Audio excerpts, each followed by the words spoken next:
मंगळवारी राज्य निवडणूक आयोगाने नगर परिषद आणि नगरपंचायतींच्या निवडणुकांची घोषणा केल्याचं आपण बघतोय, पण विरोधकांनी मतदार याद्यांमधील घोळावरनं उपस्थित केलेल्या प्रश्नांकडनं निवडणूक आयोगानं कानाडोळा केल्याचं पाहायला मिळालं।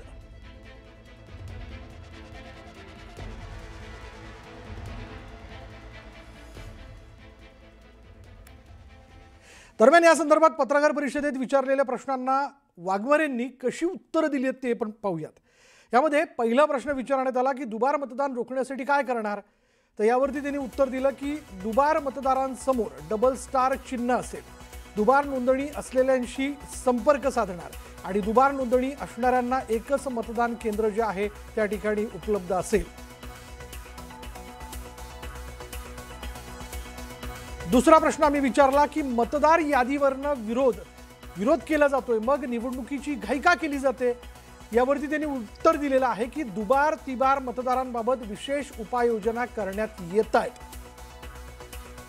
आणि या संदर्भात आम्ही भाष्य करणार नाही असं त्यांनी म्हटलेलं आहे। प्रश्न तिसरा असा आहे की लोकसभा विधानसभा निवडणुकीत दुबार मतदान झालं का, याबाबत त्यांनी काय म्हटले बघा, या संदर्भात आम्ही भाष्य करणार नाही असं उत्तर त्यांनी देऊ केलेलं आहे। प्रश्न चौथा असा होता की आयोगावर राजकीय दबाव असल्याचा विरोधकांचा आरोप आहे, हे खरं आहे का। यावरती त्यांनी उत्तर दिलं की आयोग कुणाच्याही दबावाखाली काम करत नाही।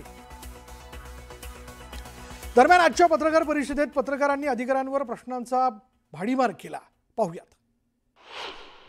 सत्ताधारी पक्ष सोडले तर सगळे सर्वपक्षीय पक्षांचा विरोध असताना मतदान घेण्यासाठी एवढी घाई का। जोपर्यंत पारदर्शकता येत नाही, मतदार याद्यामध्ये दुबार मतदार आहेत, तिबार मतदार आहेत, एका ठिकाणी एका घरामध्ये 40-45 लोकांनी मतदान केलं, असं असताना मग घाई का मतदान घेण्याची। एका घरामध्ये 40 पेक्षा जास्त मतदार नोंदले गेलेले आहेत, चुकीचे पत्ते आहेत।